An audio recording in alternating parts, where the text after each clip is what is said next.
নমস্কার বন্ধুরা, আশা করি আপনারা সকলেই ভালো আছেন এবং সুস্থ আছেন। রাধাকৃষ্ণ চ্যানেলে আপনাদের সকলকে স্বাগত জানাই।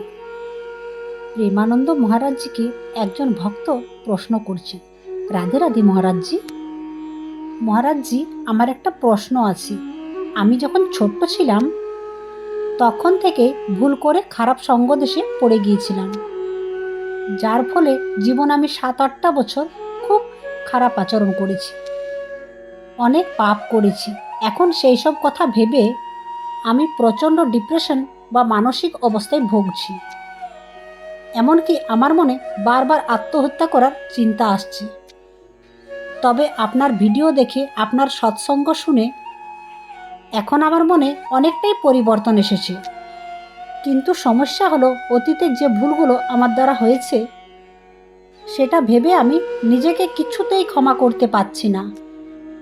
বারবার মনে হচ্ছে আমি কি করে এই ভুলগুলো করলাম। এখন আমি কি করব মহারাজজি, আপনি বলে দেন। এই কথা শুনে মহারাজজি বলছেন, দেখো বাচ্চা, যদি আমার কথা তোমার মাথায় ঢোকে তবে তুমি একদম নিশ্চিন্ত হয়ে যাবে। মহারাজজি বলছেন, দেখো, ভুল তো সবারই হয়। মানুষ মাত্রই ভুল করে, এমন কোনো মানুষ নেই যে ভুল করে না।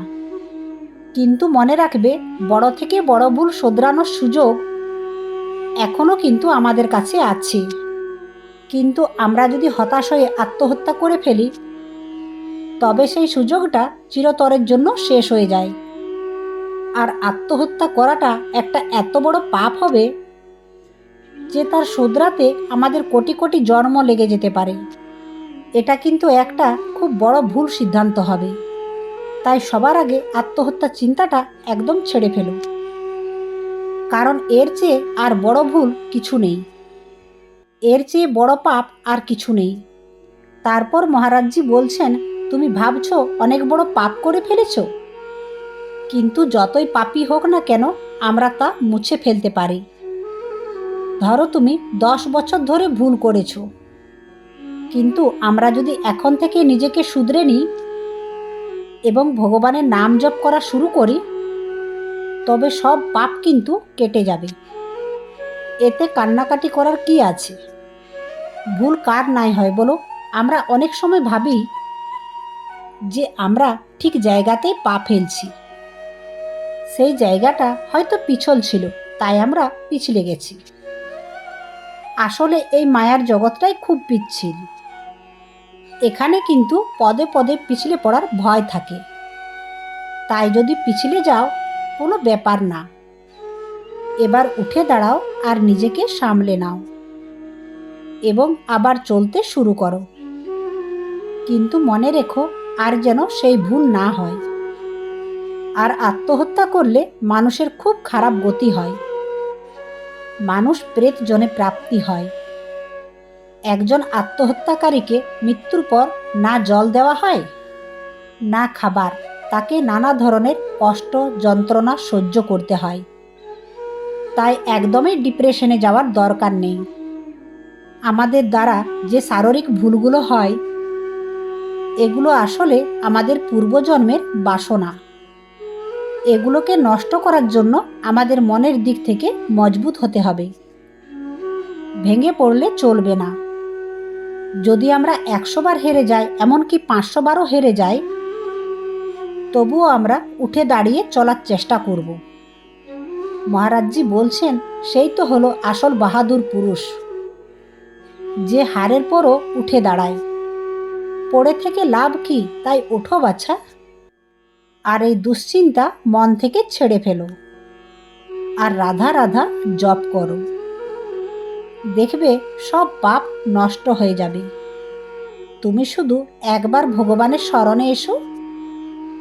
তারপর প্রেমানন্দ মহারাজজি বলছেন, ভগবান গীতায় নিজেই বলেছেন, আমি তোমাকে সমস্ত পাপ থেকে মুক্ত করব। ভগবান পাপী মানুষকেও রক্ষা করবেন। সবার দ্বারা ভুল হয়, আমাদের মনে হয় এটাতে সুখ আছে, ওটাতে সুখ আছে, আর সেই সুখের লোভে আমরা যখন এমন কাজ করি যা ধর্মের বিরুদ্ধে, তখনই সেটা পাপ হয়ে যায়। ধর্মবিরোধী পাপকেই কাজ বলে। তাই ভুল কিন্তু সবারই হয়, কিন্তু সেই ভুলকে শুধরিয়ে সবাইকে এগিয়ে যেতে হবে। সেই ভুলের কথা ভেবে আমরা পচে মরব, সেই ভুলের চিন্তায় জীবন শেষ করব, এটা কিন্তু মোটেই ঠিক নয়। এটা মনুষ্য জীবনের লক্ষণ কিন্তু নয়।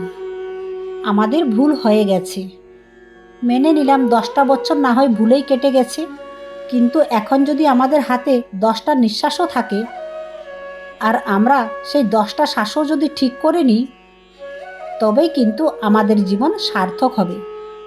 তারপর মহারাজজি বলছেন, ধরো আমাদের শেষ নিঃশ্বাস অর্ধেক বের হয়ে গেছে, সেই সময়ও যদি আমরা ভগবানকে ডাকি তাহলেই আমরা তাকে পেয়ে যাব। তাই কেন মিছে চিন্তা করছো? একদম প্রসন্ন হয়ে যাও আর খুশিতে থাকো। সব কিছু ছেড়ে দাও আর নাম জপ করো, আর এখন থেকে ভালো আচরণ করো। আগেকার দিনের কথা ভেবে ডিপ্রেশনে যাওয়া, আত্মহত্যা করা, এইসব কাজ কিন্তু বোকামির কাজ। এইসব ভাবার দরকার নেই। বড় থেকে বড় ভুলেরও সমাধান আছে। আমরা ভুলের প্রায়শ্চিত্ত করার জন্য উপবাস করব, ব্রত করব, তীর্থ ভ্রমণ করব, নাম জপ করব, সৎসঙ্গ শুনব, এইভাবেই নিজের পাপ নষ্ট করব। কিন্তু আমরা যদি শরীরটা ছেড়ে দিই তাহলে তো দুর্গতি হবে। তাই আমাদের কাছে এখনো অনেক সময় আছে ভুল শুধরানোর। তাই আমরা ভুল শুধরানোর চেষ্টা করব। তার বদলে আরও ভুল, যেমন আত্মহত্যা কোনো দিন করবে না। আর আত্মহত্যা করলে ভীষণ দুর্গতি হবে। তাই কোনো পরিস্থিতিতে এই ভুল করা উচিত নয়। সব পরিস্থিতির কোনো না কোনো সমাধান থাকে। এই রকম অবস্থায় যদি তুমি নিজে না বুঝতে পারো, তবে সাধু সন্তদের সঙ্গে দেখা করো, বড়দের সঙ্গে কথা বলো, তারা তোমাকে রাস্তা দেখাবেন। তাই এমন ভুল আচরণের কথা কখনোই ভাববে না। যা ভুল হয়ে গেছে সেটা কিন্তু রাধে রাধে বলে ছেড়ে ফেলো এবং সঠিক পথে সঠিক রাস্তায় এগিয়ে চলো, আর মুখে শুধু রাধা রাধা জপ করো। দেখবে তোমার সব পাপ নষ্ট হয়ে গেছে। তাহলে বন্ধুরা, আজকের ভিডিওটি এখানেই শেষ করলাম। আপনাদের যদি ভালো লেগে থাকে তাহলে লাইক, কমেন্ট, শেয়ার করতে ভুলবেন না। আর যারা আমার চ্যানেলে নতুন তারা চ্যানেলটিকে অবশ্যই সাবস্ক্রাইব করে দেবেন। জয় শ্রীকৃষ্ণ, রাধে রাধে।